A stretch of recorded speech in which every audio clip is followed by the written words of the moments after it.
Meanwhile, let's turn our attention to the papers. Joining me this morning is Jason Reed, head of Young Voices UK. Jason, good morning to you. Good morning, James. How are you doing? Very well, and thank you very much indeed for joining us. Now, we of course have the stories that you've picked out from the papers for us, but we have a job to do, and that is to go through the front pages, a lot of them focusing on this Rwanda plan. Channel boat migrants will be sent to Rwanda, says the Times newspaper. Government has signed up to 120 million pounds for this trial processing asylum seekers. I'm asking, would it work? What do you make of the plan, Jason? Well, it's good to see at the very least a little bit of creative thinking within the government, which has been potentially lacking in other areas. However, I'm not sure that this is the solution that the government very much wants it to be to the migrant crisis that we're seeing. I think the idea behind it is that it's supposed to deter people from crossing the channel, but I would have thought there's already more than enough of a deterrent. It's incredibly dangerous. We've heard countless tragic stories of the boats sinking and of people dying. And so if you're clambering into one of those very unsafe vessels provided to you by likely by a people smuggling group on the other side, you're probably already in quite a desperate position, already ready to make those kinds of sacrifices and take those kinds of risks. And so I'm not sure that a 4,000-mile flight to Rwanda for processing will make all the difference in disincentivizing people from do that. It's a bit like introducing harsher penalties for shoplifting food if people are starving. But if they're starving, they're going to keep stealing the food, aren't they? You've got to address the root cause, which is the fact that people feel the need to do this. And I suppose one of the other issues here is it rather relies on the fact that they'll know that that's going to happen to them if they were to make this journey, on the basis that you would have thought that if they knew the dangers that they probably wouldn't get into those boats. But when you're talking about people who are in desperate circumstances and situation, they'll do what they can. And the other thing is that those people who are trafficking will still want to get that money. They'll say, oh, it'll be safe, it won't apply to you, or whatever it may be. And there's an argument to say that this message won't necessarily get across. So maybe it's one of those vanity things, but it's certainly got a lot of the front pages going. So, as I mentioned, that was the front page of the Times newspaper. The story also appears on the front page of the Daily Mail. Rwanda plan to smash the Channel gangs, they say. Dramatic migrant blueprint unveiled today. That story is on the front page of the I newspaper. Patel in Rwanda's signing deal to export Britain's asylum seekers. And again on the front page of the Daily Telegraph. Channel migrants to be sent to Rwanda, they say. The Daily Express says it's a bold plan. Is it a bold plan? I think the government would very much like us to believe that it is a bold plan. It is bold in some ways. They've been trying to achieve this for a while. They've been trying to negotiate a deal of this kind with other countries. I think Albania was in the frame at one point, at least a couple of other countries as well. But the deals fell through for various reasons. Rwanda is the first one where we've got this far of actually managing to sign the deal. So we'll see how long the arrangement actually lasts. I think bold might be a little bit of a stretch, to be honest, despite what the government says. It does seem a little bit like a stopgap solution, or not even a solution at all, really, but a kind of stopgap answer to the question of the migrant crisis. It does still feel like there is a need for a longer-term, more clearer solution that will actually hold in place. And, of course, that will unfortunately require the cooperation of the French government in one way or another. Interesting that this story has wiped the Partygate scandal off the front pages of many of the papers, but not all of them. Funnily enough, The Guardian and The Mirror focus on it still. Johnson may face 3 more fines in party scandal, says The Guardian, and the worst is yet to come, says The Mirror, as they focus on... they say it's an exclusive, but it's not, because it's on the front page of The Guardian. Oh, well. Boris Johnson faces 3 more fines over Partygate, according to sources last night. It came as he... I don't know, comes under further fire and pressure. Do you think that fire and pressure is from people in general, or do you think it's from those who were political opponents anyway? Well, he's under a lot of fire and pressure from all directions, from people who are likely to be, as you say, political opponents anyway, using this against him. But at the same time, he's kind of under pressure from no one. I think that Partygate was never really posed a real threat of unseating Boris Johnson. There was obviously a lot of anger when the allegations first came out, but even then we never even reached the threshold of Tory MPs voicing their dissent to get to the point of having a no confidence vote, let alone whether or not he would win that vote. And now it does feel like the time has passed. It does feel like people are much less angry about this than they were before, at least in Westminster. Not necessarily true in the wider public. There's definitely a lot of public anger still about this. But even if the fines keep rolling in and the stories keep rolling in about the details of who drank what drink when and who had birthday cake with whom and so on, it does feel like this is a scandal that might not go away, but it's not going to have the power that it would need to pose a real threat to Boris's leadership, especially when so much else is going on in the world, which in comparison makes it look a bit trivial when we're talking about birthday cake in a Tupperware container 2 years ago. Let's talk about the Daily Star. Great Scott, they say. Top secret US papers reveal space boffins believe time travel is possible. In theory, we could go back in time and get a new PM, they say. I'm not sure necessarily that story is going to dominate the news headlines particularly. Meanwhile, The Sun says, take Matt. Watchdog drops Hancock's scoop witch hunt in win for press freedom. This is, I suppose, trying to find the sources as to how on earth those pictures leaked out. And that's the story that The Sun has decided to focus on. Meanwhile, the Financial Times says Russian menace edges Finland and Sweden closer to NATO entry. That was the story that we focused on yesterday.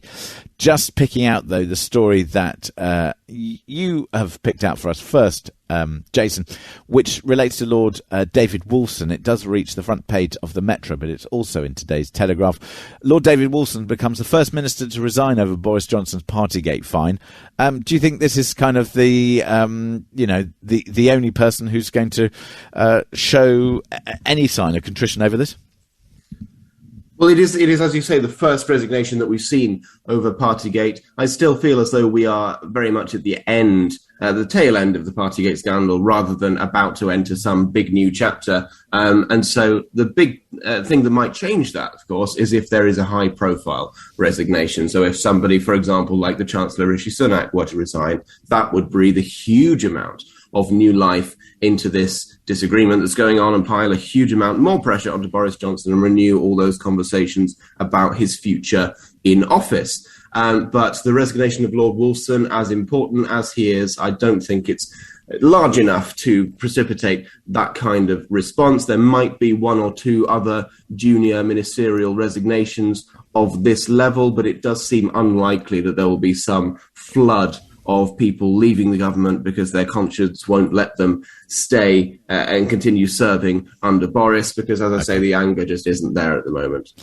Right, we will come back to the stories that you've picked out from the papers in just a few moments' time. Meanwhile, it's time for us to fasten our seatbelts for what can only be described as today's uplifting news story of the day. I'm not sure it's uplifting, but never mind. Under the banner headline of Aldi under fire after suggesting customers eat a full English breakfast out of an Easter egg. Yes, that's right. Aldi have come under fire for suggesting that they do this. With Easter just days away, many of us no doubt looking forward to tucking into some chocolate for breakfast on Sunday morning. It's a well-known fact that sugary treats replace all other acceptable foods on the annual holiday. There are those who suggest that we try varying our diet, not to include heaps of chocolate, which could be madness, and instead Easter Sunday should be about trying new things.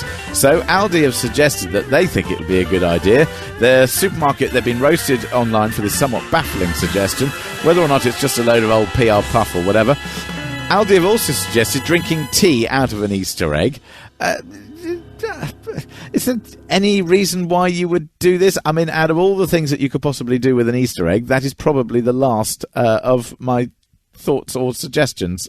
Jason, what do you make of that? Yeah, that's my instinct as well. I like Easter eggs as much as the next man, but I don't think they were designed to drink tea out of or to eat baked beans out of. It reminds me a little bit of Heinz's proposal that they were trying to come up with Christmas dinner in a tin a few months back. I'm not sure what this obsession is of trying to condense very, very complex and, multifaceted meals such as a Christmas dinner or an English breakfast into a tight container such as an Easter egg or a tin. Can't we just enjoy those things separately? Why do we need to mash them all together like that? probably to get some PR coverage, and that's why we're talking about it, because it's that stupid.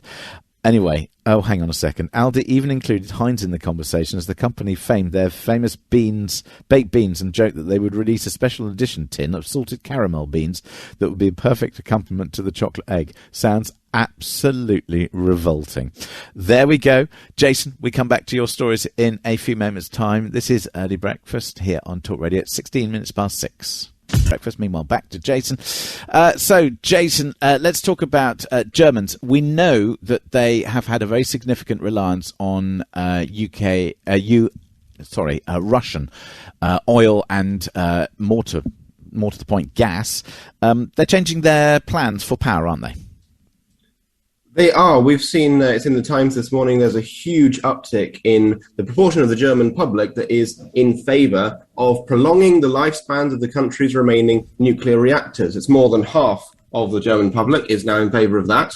It seems that Angela Merkel's decision to effectively shut down a huge part of the German nuclear program, well, it looked like a bad idea at the time, in my opinion, but it certainly looks like a bad idea now when, of course, we need to be diversifying our energy sources, and we need to be, Germany more than most, finding ways to wean itself off of, as you say, Russian oil and gas. I think it's been a case of implementing sanctions, which is no doubt a good thing, but then it's a case of implementing sanctions now and then working out how to actually make that work in practice later on, and how to replace those energy sources. And nuclear, it seems, is going to be a big part of that. It was, of course, a big part of the energy security strategy announced by the government in this country. I think we are all a little bit envious of our neighbours in between Britain and Germany, which is France at the moment, who have a thriving nuclear program and made the very good decision of investing more in nuclear a few years ago, and so have ended up in a very, very strong position when it turns out that we can't rely on gas and oil as much as we thought we could. Talking of the French, they're in the news quite a lot. Peter has been in touch and says, James, it's a shame that the French were not more cooperative in trying to stop these migrants travelling across the Channel, talking about Rwanda and our plan to send those seeking asylum to Rwanda for processing. Anyway, goes on to say, especially when we were paying for their police to stop them the side of the Channel, they did little to find and prosecute the traffickers who are profiting from this. So Peter clearly not terribly impressed by the French performance. Meanwhile, the French are in the news for different reasons. This is the French presidential candidate Marine Le Pen. She's been talking about NATO. Yes, Marine Le Pen, the allegation is often levelled at her that she is too close with Putin, and that she, as president of France, if she were elected to that position, would move France worryingly close to the Kremlin and away from Brussels in the process. Now, for somebody who has a reputation like that and is in the middle of an election campaign, I think it's absolutely extraordinary that she has now come out and said, by the way, if I were elected president, I would push for NATO to be greater allies with Russia, and we need to be strengthening relations with Russia and all this kind of thing, what she called a strategic rapprochement, which, of course, has sparked a furious backlash, perhaps unsurprisingly, just pointing to the additional danger of electing somebody with a track record of siding with the Kremlin on these kinds of issues at a time when Russia has invaded a country for the first time since 1945. You say that, but then of course there was Crimea. So whether or that's not a good point. Yes. For the first time, well, I suppose, well, indeed, but then that was only a piece of a country as opposed to trying to take over the whole lot, which they obviously initially tried to do and failed somewhat. Meanwhile, I suppose we'll be continuing to monitor that election.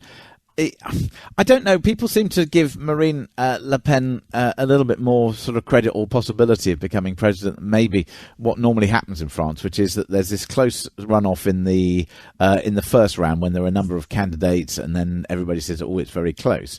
But then, of course, you move from all that wide array of candidates to a simple runoff between one and the other, and generally what happens is that it's the least worst candidate who gets everybody piling in for them. And I guess Monsieur Macron is hoping that will be the case. We will see. Now, let's talk about private rents. This is in today's Guardian newspaper.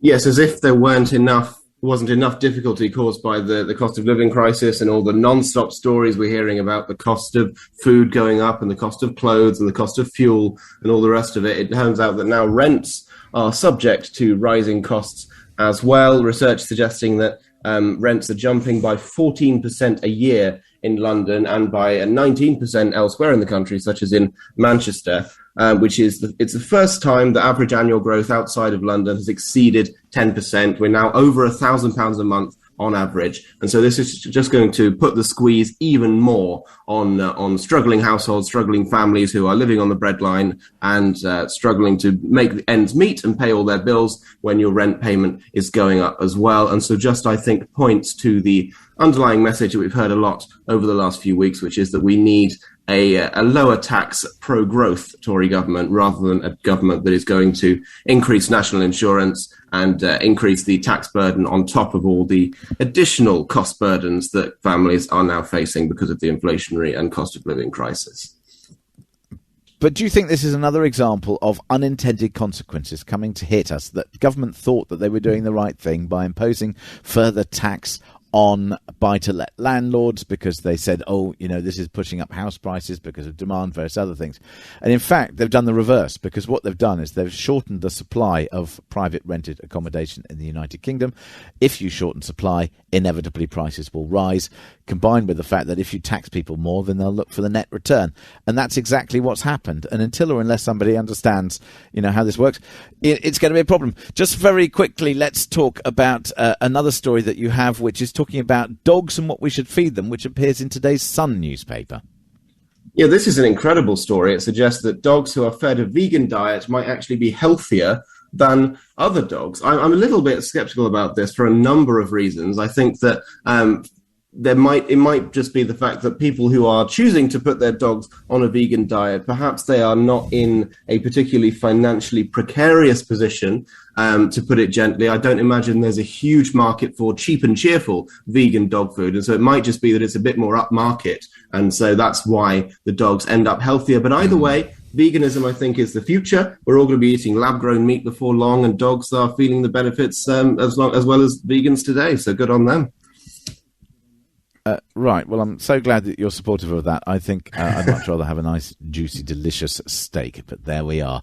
Jason, thank you very much indeed for joining us this morning. If people want to find out more about Young Voices UK, where do they go? Check out Young Voices UK on Twitter or on any other social media. We're producing a huge amount of what I think is excellent content that Talk Radio listeners would very much enjoy. Well, there we go. Find out for yourselves. There we go. Jason Reed, head of Young Voices UK. Thank you very much indeed for joining us this morning here on Talk Radio. It's much appreciated.